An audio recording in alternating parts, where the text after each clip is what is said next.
The metal screamed as it tore across the coral runway. Inside the control tower at Henderson Field, 3 Marine officers stood frozen, watching a Vought F4U Corsair skid sideways in a cloud of white dust and burning rubber. One man's hand hovered over the crash alarm. The fighter shuddered, its damaged tail dragging sparks, then somehow rolled to a complete stop. The propeller spun slower, then quit. The canopy popped open. A young pilot climbed down, inspected what was left of his landing gear, and walked toward the operations tent without so much as a backward glance. He was 21 years old. He'd been stationed on Guadalcanal for barely over a week, and he had just accidentally discovered the solution to a problem that had killed 14 men in 3 months. This is January 1943, the Solomon Islands. The air here carries the heavy smell of aviation fuel mixed with canvas tents and jungle rot. Henderson Field isn't really a proper airfield at all. It's a strip of crushed coral that bulldozers have flattened between dense jungle on one side and the Pacific Ocean on the other. The surface is pocked with bomb craters. The edges are littered with the twisted wreckage of Japanese Zeros and burned-out American transports. Every night, enemy destroyers creep close enough to shell the runway. Every morning, Navy construction battalions fill the holes again. The Marines stationed here call it the unsinkable aircraft carrier. The pilots have other names for it, none of them suitable for polite company. The Vought F4U Corsair arrived at Henderson just last month. On paper, it's the finest fighter aircraft in the Pacific theater. It's faster than anything the Japanese can put in the air. It climbs like a homesick angel. It carries 650 caliber machine guns that can saw a Zero in half. But there's a problem, and it's killing American pilots faster than enemy fire. The problem isn't mechanical. It's not the engine or the guns or the fuel system. The problem is that pilots can't see where they're landing. The nose is too long. The cockpit sits too far back. When a Corsair comes in on final approach, that massive engine cowling blocks the pilot's view completely. For the last 200 feet, he's flying blind, trusting his instruments, his training, and whatever prayers he remembers from childhood. Come in too steep and the landing gear collapses under you. Come in too shallow and you overshoot into the jungle or straight into the ocean. Too much throttle and the engine's torque can roll you inverted before you even touch down. In the first 6 weeks after the Corsair arrived at Henderson, 9 aircraft were destroyed in landing accidents. 4 pilots died on impact. 3 more suffered burns severe enough to end their flying careers. 2 were sent stateside with shattered legs. The squadron started calling it the Ensign Eliminator. Some called it the Bent Wing Widowmaker. The Navy pulled the Corsair from aircraft carrier operations entirely, deciding it was simply too dangerous for a moving deck. But even here on solid ground, it was killing trained pilots at an alarming rate. The engineering officers tried everything they could think of. They raised the tail wheel to change the approach angle. They added spoilers to kill lift. They experimented with different approach speeds, different glide angles, different throttle settings. Nothing worked. The problem was fundamental geometry. You cannot see what you cannot see, and if you cannot see the ground, you cannot land safely. So they told the replacement pilots to feel it, to sense their altitude through engine vibration and airframe buffet dial, to trust experience they hadn't yet acquired. And they kept writing letters to families back home. The squadrons rotated in and out. Combat veterans returned to Pearl Harbor or Sydney for rest. Replacements arrived in groups of 8 or 10, fresh from flight training in Pensacola or San Diego, still pale under their tans, trying not to stare at the burn scars on the faces of the older men. They checked in with the operations officer. They were assigned a tent, a cot, and a mosquito net. They were shown where to fill their canteens and which areas to avoid after dark. Then they were taken out to the flight line and shown the Corsair. Most had never flown one. Some had never even seen one up close. The briefing was short. The technical manual was incomplete. The first landing was the real test. If this story means something to you, consider subscribing. It helps us continue bringing these untold histories to light. His name was Robert Goodwin. He came from Salina, Kansas. His father made his living as a crop duster, flying low over wheat and sorghum fields. His mother taught at the local elementary school. Robert grew up under wide-open skies and endless flat fields, watching his father bank and dive over the crops, trailing white clouds of pesticide behind the plane. He learned to fly at 16 in a Piper Cub held together with baling wire and stubborn optimism. By 18, he could set that little plane down on a dirt road in a crosswind. By 19, he was at Naval Air Station Pensacola learning to fly fighters. He wasn't the fastest pilot in his training class. He wasn't the most aggressive in mock dogfights. But his instructors noted something else on every evaluation report. Smooth. Smooth on the stick, smooth on the throttle. He didn't fight the airplane. He listened to it. When other students tensed up on final approach, gripping the controls too tightly, Robert stayed loose. He let the plane settle at its own natural rate, feeling the approaching stall through his fingertips on the stick. It was a skill he'd learned young, flying his father's crop duster in gusty Kansas wind. You don't force a landing. You allow it to happen. He graduated in November 1942. He was commissioned as an ensign. He was granted 2 weeks leave. He went home, visited his parents, walked through downtown Salina in his dress blues, and felt like an imposter. The war was something he'd read about in newspapers, trained for in classrooms, imagined in abstract terms. It wasn't real yet. He shipped out in December, crossing the Pacific on a transport that reeked of fuel oil and seasickness. He arrived at Espiritu Santo, then Guadalcanal. He was assigned to Marine Fighting Squadron 124. He was given a tent, a flight suit, and a Corsair with the number 23 painted on the engine cowling. The crew chief mentioned, almost casually, that the previous pilot of that particular aircraft had broken both legs on landing. Robert nodded. He didn't ask whether the man had survived. His first 3 landings were unremarkable in the worst possible way. He followed the checklist precisely. He came in high and slow, nose up, trying desperately to see around that enormous engine cowling. He couldn't. He guessed. The first time he floated 50 yards past the threshold, before the wheels finally touched coral. The second time he dropped hard and bounced twice. The third time he nearly lost control in a ground loop. Each time he climbed out of the cockpit shaking. Each time he told himself it would get easier with practice. It didn't. On his 9th day at Henderson, he watched another replacement pilot miss his approach. The Corsair came in crooked, one wing low, the pilot overcompensating with rudder. The plane hit hard, skidded sideways, and flipped. Orange flame bloomed against the white coral. The meat wagon raced out, but the canopy was jammed shut. By the time they cut him free with torches, he was dead.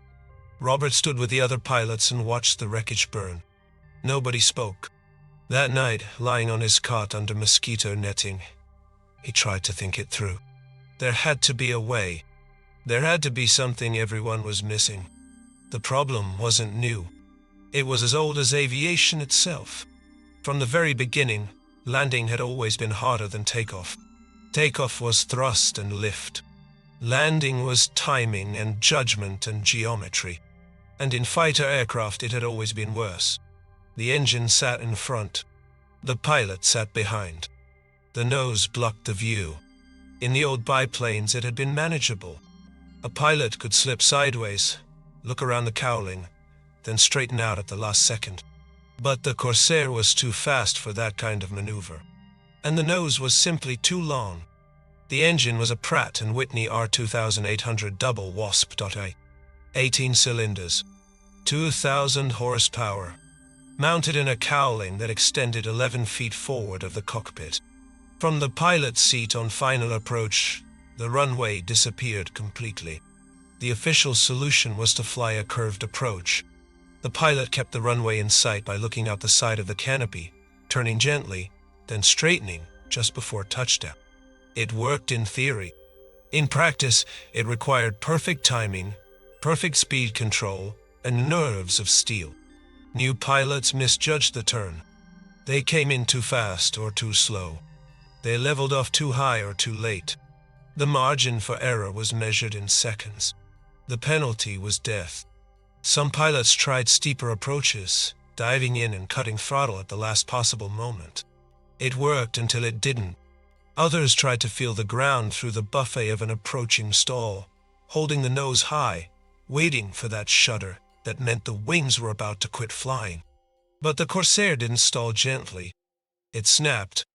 And if you were 50 feet up when that happened, you didn't walk away. The squadrons lost men in clusters. 2 in 1 week. 3 the next. The flight surgeons started tracking it. They noticed the accidents peaked after Mayo Cole. After a man learned his wife was pregnant. After someone received a letter saying a friend had died in another squadron. Fear fed on fear. And every time a Corsair cartwheeled down the runway in a ball of flame, the next pilot climbed into his cockpit knowing it could be him. The senior officers knew this was unsustainable. They sent reports to Pearl Harbor, to Pensacola, to the Bureau of Aeronautics in Washington. They requested design changes, better training programs, more time in transition. They received nothing. The war was moving too fast. The Corsair was needed now. The pilots would simply have to adapt. And if they couldn't, well, replacements were already on the way. At Henderson, the operations officer started keeping a separate logbook. Not combat losses, landing losses. He didn't show it to the new men, but everyone knew it existed. They saw him writing in it after every accident. They saw the page count rising. By mid-January, it was longer than the combat loss log. By month's end, it would be twice as long. And nobody had an answer. Robert Goodwin's accident happened on a Wednesday morning. The weather was clear, the wind light and steady from the east. He flew a 2-hour patrol over nearby islands, saw nothing worth reporting, and returned to Henderson with fuel to spare. He entered the landing pattern at 800 feet, dropped his landing gear and flaps, and began his descent. The Corsair slowed. The nose rose. The runway vanished behind that massive cowling. He did exactly what he'd been taught. He looked out the left side of the canopy, keeping the coral strip in his peripheral vision. He started a gentle turn, planning to straighten out at 50 feet. But something distracted him. A gust of wind. A flicker of movement. A single moment of lost concentration. When he looked back, the runway wasn't where he expected it to be. He'd overshot the turn. He was coming in at completely the wrong angle. He tried to correct. He banked right, added throttle, pulled the nose up. The Corsair responded, but sluggishly. He was too slow, too low. The stall warning shuddered through the control stick. He shoved the throttle forward. The engine roared. The nose dropped. He wasn't lined up. He wasn't stable. He should have aborted and gone around. But instinct took over. He saw the ground rising fast and he flared, pulling back hard on the stick, trying to arrest the descent. The Corsair hit the runway at a 30-degree angle to the centerline. The right wheel touched first. The plane bounced violently, yawed hard left, and slammed down again on both main gear. The tail snapped upward. The tail wheel exploded in a shower of metal and rubber. Steel screeched across coral. The plane skidded, slewed sideways, and shuddered to a stop in a cloud of coral dust and burning rubber. The engine coughed and died. Robert sat in the cockpit, heart hammering, hands still locked on the control stick. He could smell fuel and hot metal. He popped the canopy, climbed out carefully, and dropped to the ground. His legs were shaking. He walked back to inspect the tail section. The wheel was completely gone. The strut was bent. The rudder was scraped, but still intact. He looked back down the runway and saw the long black skid marks curving off the center line. He just destroyed a $7,000 airplane. He expected to be grounded immediately, possibly court-martialed. Instead, the operations officer walked over, looked at the damaged plane, looked at Robert, and asked if he was hurt. Robert said no. The officer nodded. He told Robert to file an accident report and get some water. Then he walked away. No reprimand, no lecture, just another crashed Corsair. Another ordinary day at Henderson Field. But Robert couldn't stop thinking about what had happened. That night, lying on his cot, he replayed the landing over and over in his mind. He'd been looking out the side. He'd lost sight of the center line. He'd come in crooked. But when the wheels hit, the plane hadn't flipped. It had skidded, yes, but it had stayed upright. And in that skid, in that uncontrolled sideways slide, he'd been able to see the runway. Not through the windscreen, through the side of the canopy. Because the nose was no longer blocking his view. He sat up in the darkness. He thought it through again. If you came in at an angle, you could see the runway the entire way down. You wouldn't have to guess. You wouldn't have to trust your instruments and hope. You could actually see. And if you kept the angle shallow, if you touched down gently on one wheel first, you could straighten out before the tail wheel made contact. It would look sloppy. It would feel wrong. But it might work. He didn't tell anyone. Not yet. He needed to test it first. 2 days later, Robert was cleared to fly again. The crew chief had replaced the tail wheel and hammered the strut back into approximate shape. The Corsair looked the same, but Robert was different. He had a plan. He took off at dawn, flew a short patrol, and returned to the pattern. He entered at standard altitude, dropped gear and flaps, and began his descent. But this time, instead of lining up with the center line, he angled left. Not much. Just 10 degrees or so. Just enough to keep the runway in sight through the left side of the canopy. He watched it the entire way down. He could see the threshold. He could see the coral strip. He could see the white marker stones along the edge. He could see his altitude. He could judge his speed. He didn't have to guess. At 50 feet, he started his flare. The plane settled smooth and controlled. At 10 feet, he nudged the stick right, straightening out just before touchdown. The left wheel kissed the coral. The plane rolled forward. The right wheel followed a heartbeat later. The tail settled gently. He braked smoothly and taxied to the parking apron. He shut down the engine and sat for a moment in complete silence. It had worked. He climbed out and inspected the landing gear. No damage.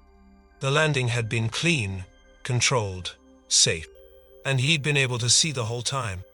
He tried it again on his next flight, and the next. Each time he refined the angle, the timing, the final correction. He learned to touch down on the upwind wheel first, using the crosswind to help stabilize the aircraft. He learned to feel the precise moment when the tail wheel was about to make contact and to straighten out just before. It wasn't elegant. It wasn't in any manual. But it worked. The other pilots began to notice. They saw him coming in crooked. They saw him straighten at the last second. They saw him roll to a stop without bouncing, without skidding. Some thought it was luck. Others thought it was reckless. But one pilot, a lieutenant named Harold with 40 combat missions under his belt, asked him about it. Robert explained. He walked Harold through the geometry, the sight lines, the timing. Harold listened carefully. Then he tried it himself. His first attempt was rough. He overcorrected and nearly ground looped. But his second landing was better. His third was smooth. By the end of that week, Harold was landing crooked every single time. And he hadn't bounced once. Word spread quickly through the squadron. Another pilot tried the technique. Then another. The operations officer heard about it and watched from the tower.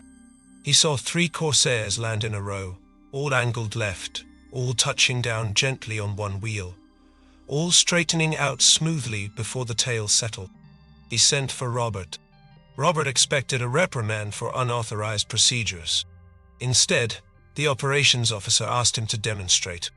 Robert took off, flew a single circuit around the field, and landed exactly the way he'd been landing for a week. The officer watched through binoculars. When Robert climbed out, the officer was waiting on the tarmac. He asked Robert to explain the technique in detail. Robert did. The officer listened, nodded slowly, and told him to teach it to the rest of the squadron. By the end of February, every pilot in Marine Fighting Squadron 124 was landing crooked. They called it the Goodwin approach. Some called it the side slip entry, though it wasn't quite a true slip. It was something simpler, an angled approach with a last-second correction, a way to actually see what you were landing on. And it worked. The accident rate dropped dramatically. In March, VMF 124 lost 0 aircraft to landing mishaps.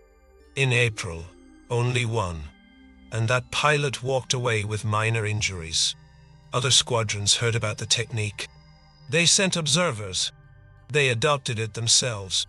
By May, it was being taught at the training base at Espiritu Santo. By June, it was in the official training syllabus. The Corsair was still hard to land, but it was no longer killing its own pilots at an unsustainable rate. Robert Goodwin flew 37 more combat missions. He shot down 2 Japanese Zeros and damaged a 3rd. He was promoted to lieutenant. He survived the war, and every single time he landed, he came in crooked. The numbers tell the story clearly. In January 1943, Henderson Field lost 9 Corsairs to landing accidents. In February, after Robert's technique began spreading, the number dropped to 4. In March, 2. By April, the landing accident rate across all Marine Corsair squadrons in the Solomon Islands had fallen by 60%. The planes were still difficult. The geometry was still unforgiving. But pilots were no longer flying blind. The technique spread beyond the Marines. Navy squadrons adopted it. Army pilots flying P-47 Thunderbolts and P-51 Mustangs experimented with variations. The principle was elegantly simple. If you cannot see straight ahead, look somewhere else. And if that means coming in crooked, then come in crooked. The textbooks didn't matter. Survival did. In June 1943, a training officer at Naval Air Station Jacksonville wrote a detailed memo summarizing the Goodwin approach. He forwarded it to the Bureau of Aeronautics in Washington. The Bureau filed it under Operational Innovations and did nothing further. But the memo circulated informally. Instructors read it. They passed it along to their students. By year's end, it was being taught at Pensacola, Corpus Christi, and Alameda. No official directive. No change to any manual. Just one pilot telling another, "This is how you stay alive." The Corsair went on to become one of the most successful fighters of the entire war. It achieved an 11-to-1 kill ratio against Japanese aircraft. It flew ground attack missions in the Philippines, at Iwo Jima, at Okinawa. It served with distinction in Korea. It remained in production until 1952. More than 12,000 were built, and every single one of them was hard to land. But by 1944, every pilot knew the trick. Come in at an angle. Keep the runway in sight. Straighten out at the last second, It wasn't pretty, but it worked. After the war, engineers redesigned the cockpit entirely. They raised the pilot seat. They shortened the nose. They improved forward visibility. The Fight Bearcat, the Corsair's successor, featured a bubble canopy with a clear view ahead. The problem was finally solved through design. But for 3 critical years in the middle of the war, the solution wasn't engineering. It was improvisation. One pilot, one accident, one new way of looking at an old problem. The technique was never officially named in any military document. The Navy never issued a commendation. There was no medal, no mention in dispatches, no ceremony. But in squadron-ready rooms across the Pacific, the story circulated. The kid from Kansas who crashed his plane and figured out how to land.